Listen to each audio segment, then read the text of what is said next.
নমস্কার বন্ধুরা, বাংলার বাগানে আপনাদেরকে স্বাগত। আপনারা সবাই নিশ্চয়ই ভালো আছেন, আর গাছকে ভালো রাখার জন্য আপনাদেরকেও ভালো থাকতে হবে।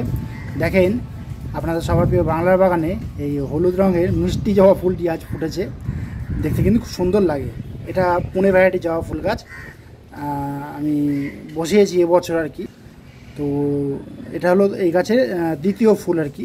ফুলের সাইজটা মোটামুটি এসছে, কালারটা কিন্তু খুব ভালো এসছে। আমি যেহেতু সদ্য বসিয়েছি, বিশেষ খাবার কিন্তু আমি এখনও দিইনি। মাটিতে যে খাবার ছিল সেই খাবার থেকে কিন্তু খাবার সংগ্রহ করে দেখছি এই ফুলটি আজকে ফুটেছে। আর যেহেতু সূর্যালোক পড়েছে, ফুলটা একদম মানে গ্লেজ দিচ্ছে। দেখেন আপনারা, আপনাদের অনেকে বাড়িতেই হয়তো এই পুনে ভ্যারাইটির এই কালারের জবাটি হয়তো আছে। তো আপনারাও কিন্তু আমি যেভাবে আপনাদেরকে জবা গাছ পরিচর্যা করতে বলেছিলাম, ঠিক সেইভাবেই কিন্তু আপনারা পরিচর্যা করে যাবেন। আর এই ছোটো জবা গাছকে কীভাবে পরিচর্যা করবেন না করবেন, আমি খুব শীঘ্রই একটা ভিডিও নিয়ে আসবো আপনাদের সামনে। আপনারা কিন্তু কমেন্ট বক্সে লিখে জানাবেন যে আপনারা এই ভিডিও দেখতে চান কি চান না। তাহলে আমি একটা ভিডিও তৈরি করে আমি আপনাদের সামনে উপস্থাপন করব। আশা করি আপনাদেরও তখন খুব কাজে লাগবে। টাইটেল আর থাম্বনেল দেখে আপনারা নিশ্চয়ই বুঝতে পেরেছেন যে আমি আজকে আপনাদের সঙ্গে কী বিষয় নিয়ে আলোচনা করতে চলেছি। তো তাহলে চলুন সে আলোচনার বিষয়ের দিকে তাহলে এবার যাওয়া যাক।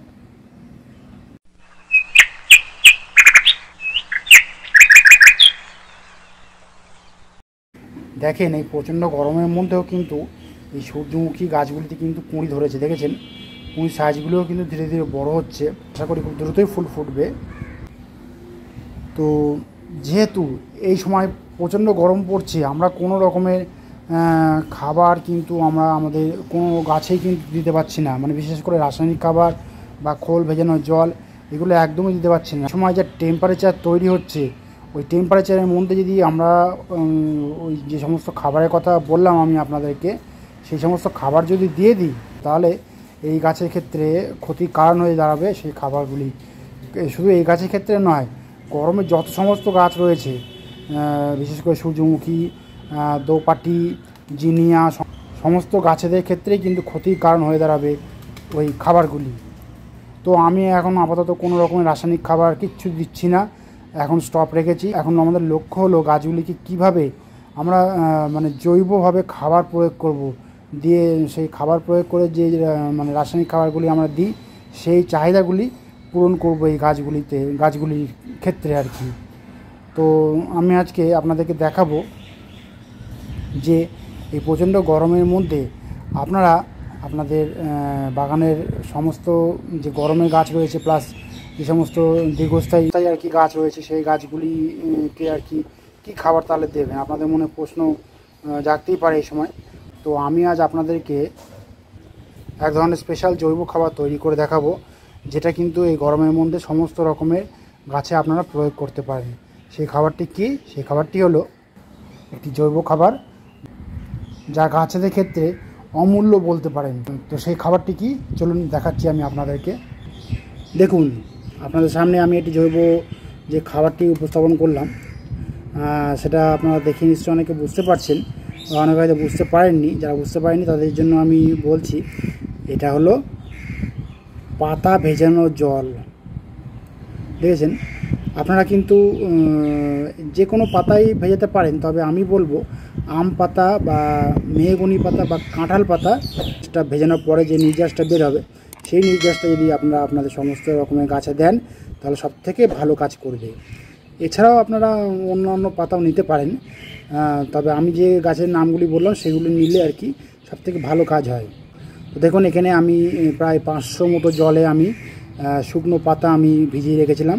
এগুলি সব হচ্ছে আম পাতা এবং মেহগনি গাছের পাতা মিশিয়ে আমি মানে শুকিয়ে নিয়ে আমি এতে ভিজিয়েছি। তো যে জৈব খাবারটির কথা আমি বলছি, আপনারা দেখে নিন আমি কিভাবে তৈরি করেছি। আমি আজ থেকে অন্তত 5 দিন আগে এই 500 ml জলের মধ্যে আমি 2 মুঠো যে শুকনো পাতা, সেই শুকনো পাতা আমি ভিজিয়ে রেখেছিলাম। তো আজকে দেখুন, পাতাটা মানে ভিজে বেশ ভালোই কিন্তু খাবার একটা তৈরি হয়েছে, বোঝা যাচ্ছে। সেটা আপনারা খাবারটিকে দেখে নিশ্চয়ই বুঝতে পারছেন। তো এই খাবারটিকে আপনারা কীভাবে তৈরি করবেন, কারণ ডাইরেক্ট কিন্তু এই খাবারটা আপনারা কখনোই আপনাদের গাছে প্রয়োগ করবেন না। বিভিন্ন রকমের পুষ্টিমৌল থেকে শুরু করে মানে বিভিন্ন রকমের খাবার রয়েছে, নাইট্রোজেন, ফসফেট, পটাশিয়াম, সমস্ত কিছুই কিন্তু গুণাগুণ রয়েছে, এমনকি হিউমিক অ্যাসিডও কিন্তু এই পাতা ভেজানো জলের মধ্যে রয়েছে অনেকটাই। এছাড়াও কিন্তু বোরন ইত্যাদি বিভিন্ন রকমের অনুখাদ্যেরও গুণাগুণ কিন্তু এই পাতা ভেজানো জলের মধ্যে রয়েছে। মানে এত যে গুণাগুণ রয়েছে এই পাতা ভেজানো জলের মধ্যে তা কিন্তু বলে সহজে কিন্তু শেষ করা যাবে না। তো চলুন তাহলে আমি দেখাচ্ছি আপনাদেরকে এই পাতা ভেজানো জলটাকে আপনারা কীভাবে আপনাদের গাছে তাহলে দেবেন। এবার আপনাদের মনে প্রশ্ন জাগতেই পারে। দেখুন এখানে সাদা রঙের যে ডিব্বাটা দেখছেন তার মধ্যে আমি 3 লিটার মতো জল নিয়েছি। আর আপনাদেরকে আমি আগেই বলেছি যে আমি 500 ml জলে কিন্তু আমি এই পাতাটাকে আমি ভিজিয়ে রেখেছিলাম। তো এই 500 ml জলটাকে এবার করতে হবে কি, একটু ভালো করে ছাঁকনি দিয়ে ছেঁকে নিতে হবে। ছেঁকে নিয়ে কিন্তু এই 3 লিটার জলের সঙ্গে আমাদেরকে মিশিয়ে দিতে হবে। তাহলে মোট কত পরিমাণ জল দাঁড়ালো? 3.5 লিটার। হ্যাঁ ঠিকই ধরেছেন, ওই 3.5 লিটার জলটাকে আমাদেরকে এবার তৈরি করতে হবে। দেখেন এখানে আমি নেট দিয়ে আমি ছেঁকে নিচ্ছি জলটাকে। দেখেন জলটার কালার কিন্তু পুরো চায়ের লিকার যেরকম হয় সেরকম হয়েছে। এটা কিন্তু গাছেদের ক্ষেত্রে একটা ম্যাজিক খাবার।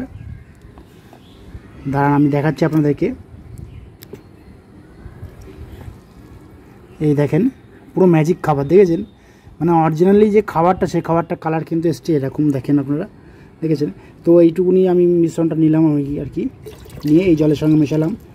আমি এবার আরেকটু মিশ্রণ আমি নেব। দেখেন যাদের ছাঁকনি রয়েছে তাদের ক্ষেত্রে আমার সুবিধা হবে, ডাইরেক্ট আপনারা বালতির মধ্যে আপনারা ছেঁকে দিতে পারবেন, কোনো অসুবিধা নেই। এবং দেখেন এই যে শুকনো যে পাতা ভিজিয়েছিলাম সেগুলি কিন্তু রয়েছে, দেখেছেন? এই পাতাগুলিকে আপনারা ফেলে দেবেন না, আপনারা কিন্তু 2বার ইউজ করতে পারেন।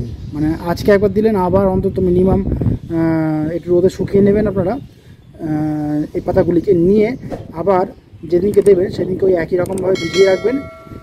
ভিজিয়ে নিয়ে আপনারা যেরকম জলের সঙ্গে মিশিয়ে আমি গাছগুলিতে দেব সেরকম গাছগুলিতে দেবেন। 2বার মোট আপনারা এই পাতাগুলি ইউজ করতে পারেন। এরপরে আর ইউজ করবেন না, কারণ 2বারে বেশি ইউজ করলে যা গুণাগুণ থাকে সে সমস্ত গুণাগুণগুলি আর কি থাকবে না। তো মোট 2বার ইউজ করা হয়ে গেল। এবার তাহলে আপনাদের মনে প্রশ্ন জাগতেই পারে যে 2বার ইউজ করা হয়ে গেল, এবার কি পাতা এগুলিকে আমি ফেলে দেবো? না, এই ভুল কাজটা আপনারা করবেন না। আপনারা করবেন কি, আপনারা এই পাতাগুলিকে শুকিয়ে নেবেন ভালোভাবে। আপনারা আপনাদের টবের মাটিতে মিশিয়ে দিতে পারেন, অথবা টবে মালচিংও করতে পারেন। কিন্তু যে কোনো একটা কাজ আপনারা করতে পারেন, কোনো অসুবিধা নেই। দেখেন জলটাকে আমি ছেঁকে নিয়েছি। এবার ওই যে 3 লিটার যে জলটা আমি নিয়েছিলাম তার সঙ্গে আমি মিশিয়ে দেবো। দেখছেন জলের কালারটা শুধু এবার আপনারা দেখেন, কী সুন্দর ডিপ কালার এসছে। সত্যি দেখে মনে হচ্ছে পুরো একদম মানে একটা কোল্ড ড্রিঙ্কস পুরো। দেখেন এই দেখেন পুরো একদম কোল্ড ড্রিঙ্কসের মতো এসছে কালারটা।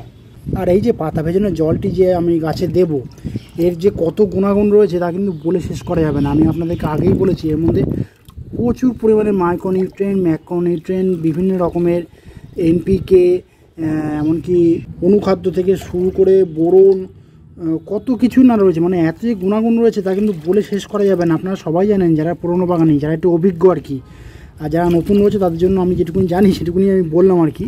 তো এই যে তরল যে ম্যাজিক খাবারটি আপনারা তৈরি করেছেন, এই ম্যাজিক খাবারটি আপনারা কোন কোন গাছে দেবেন? আপনারা আপনাদের বাগানে যত রকমের গাছ রয়েছে সমস্ত রকমের গাছে কিন্তু দিয়ে দেবেন। আপনারা এমনকি ফুল ফল শাক সবজি সমস্ত গাছে কিন্তু আপনারা দিতে পারেন, কারণ যেহেতু এটি জৈব খাবার সেহেতু এটা দিলে কিন্তু কোনো রকমের ক্ষতি হবে না। আর এটা কতটা পরিমাণে আপনারা দেবেন দেখেন, আপনার কোনো গাছ যদি মাটিতে থাকে তাহলে মিনিমাম 500 ml বা 700 mlও দিতে পারেন, কোনো অসুবিধা নেই, যেহেতু জৈব খাবার। আর যাদের গাছ 6 ইঞ্চি টবে রয়েছে তারা 200 ml দেবেন, 8 ইঞ্চি টবে থাকলে 300 ml মতো দেবেন, 10 ইঞ্চি টবে থাকলে ওই প্রায় 500 ml দিয়ে দিতে পারেন, কোনো অসুবিধা কিন্তু হবে না। কারণ আগেই বললাম জৈব খাবার যেহেতু গাছ এটাকে ভালোভাবে শিকড়ের মাধ্যমে নিতে পারবে এবং গাছ থাকবে দেখবেন ঠান্ডা এই প্রচণ্ড গরমের মধ্যে। আর গাছের সমস্ত রকমের পুষ্টিমূল্যের চাহিদা কিন্তু এই পাতা ভেজানো জল থেকে কিন্তু পূরণ করতে পারবে। সেই জন্য বলছি এই খাবারটি আপনারা খুব দ্রুতই তৈরি করে ফেলুন আপনারা আপনাদের বাড়িতে, এবং অতি দ্রুত আপনারা আপনাদের সমস্ত রকমের গাছে প্রয়োগ করে দেন। দেখবেন গাছ সমস্ত রকমের পুষ্টিমূল্যের চাহিদা এই খাবার থেকে মিটিয়ে দিতে পারবে এবং গাছও বেশ সুন্দর থাকবে এবং এই প্রচণ্ড গরমের মধ্যে ঠান্ডা থাকবে। দেখেন এখানে একটা 9 o'clock ফুল গাছ রয়েছে টবে, আমি এতে কিন্তু দিয়ে দিলাম। আর আজকে আমি ঠিক করেছি আমার যেসব চন্দ্রমল্লিকা গাছের কাটিংগুলি আমি বসিয়েছিলাম 4 ইঞ্চি পটে আর কি, সেই গাছগুলিতেও কিন্তু আমি এই খাবারটা দেবো। সেই জন্য আমি এই খাবারটা আজকে তৈরি করলাম। তো শুকনো পাতা ভেজানো জল থেকে কিভাবে নির্যাসটা বার করে আপনারা আপনাদের বাগানের সমস্ত রকমের গাছে প্রয়োগ করতে পারেন এই প্রচণ্ড গরমের মধ্যে, আমি A to Z সমস্ত কিছুই কিন্তু বলেছি এবং দেখিয়ে দিয়েছি। আপনারা নিশ্চিন্তে আপনারা আপনাদের বাগানে এই শুকনো পাতা ভেজানো জল প্রয়োগ করতে পারেন, দেখবেন আপনারা কিন্তু ভালো ফল পাবেন এবং আপনারাও বেশ নিশ্চিন্তে থাকতে পারবেন এবং খুশি থাকবেন।